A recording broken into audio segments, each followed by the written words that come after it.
ಮುಖ್ಯ ದ್ವಾರ open, big boss big twist.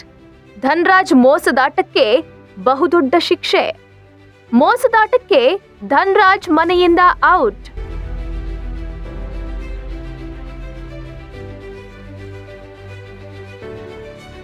ಕನ್ನಡದ ಬಿಗ್ ಬಾಸ್ ಶುರುವಾಗಿ ಇಂದಿಗೆ 109ನೇ ದಿನ ಆಗಿದೆ. ದಿನದಿಂದ ದಿನಕ್ಕೆ ಬಿಗ್ ಬಾಸ್ ಹೊಸ ಟ್ವಿಸ್ಟ್ ಪಡೆದುಕೊಂಡು ಮುನ್ನುಗ್ತಿದೆ. ಆದ್ರೆ ಈ ಬಾರಿಯ ಬಿಗ್ ಬಾಸ್ ಸ್ಪರ್ಧಿಗಳು ಪದೇ ಪದೇ ರೂಲ್ಸ್ ಬ್ರೇಕ್ ಮಾಡುತ್ತಲೇ ಇದ್ರು.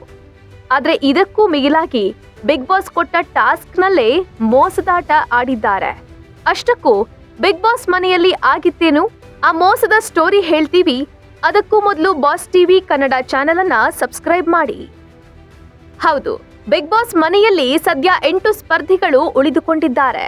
ತ್ರಿವಿಕ್ರಮ್, ಭವ್ಯಗೌಡ, ಮೋಕ್ಷಿತಾ, ಮಂಜು, ಗೌತಮಿ, ಹನುಮಂತ, ರಜತ್ ಹಾಗೂ ಧನ್ರಾಜ್.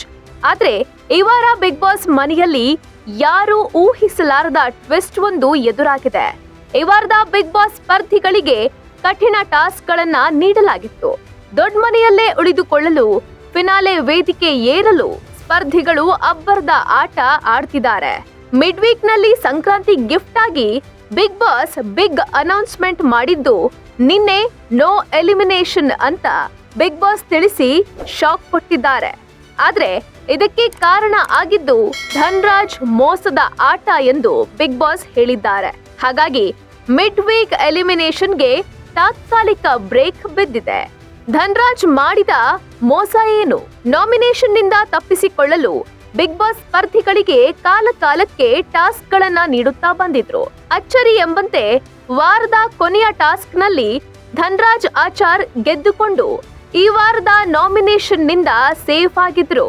ಇದೀಗ ಬಿಗ್ ಬಾಸ್ ಕೊಟ್ಟ ಕೊನೆಯ ಟಾಸ್ಕ್ ನಲ್ಲಿ ಧನ್ರಾಜ್ ಕನ್ನಡಿಯನ್ನ ನೋಡಿ ಪಜಲ್ ಗೇಮ್ ಆಡಿದ್ದು ಬೆಳಕಿಗೆ ಬಂದಿದೆ.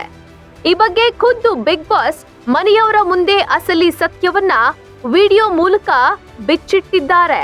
ಬಿಗ್ ಬಾಸ್ ಮಾತನ್ನ ಕೇಳಿಸಿಕೊಂಡ ಧನ್ರಾಜ್ ತಾವು ಮಾಡಿದ ತಪ್ಪನ್ನ ಒಪ್ಪಿಕೊಂಡಿದ್ದಾರೆ. ಜೊತೆಗೆ ಬಿಗ್ ಬಾಸ್, ನನ್ನಿಂದ ಅಷ್ಟು ದೊಡ್ಡ ತಪ್ಪಾಗಿದೆ ಅಂತ ಗೊತ್ತಾಗ್ಲಿಲ್ಲ. ಆ ಗೆಲುವು ನನ್ನದಲ್ಲ ಅಂತ ಅನಿಸ್ತಿದೆ. ನನ್ನನ್ನು ನಾಮಿನೇಟ್ ಮಾಡಿಕೊಂಡೇ ಪ್ರಕ್ರಿಯೆ ಶುರು ಮಾಡಿ ಪ್ಲೀಸ್ ಅಂತ ಬೇಡಿಕೊಂಡಿದ್ದಾರೆ.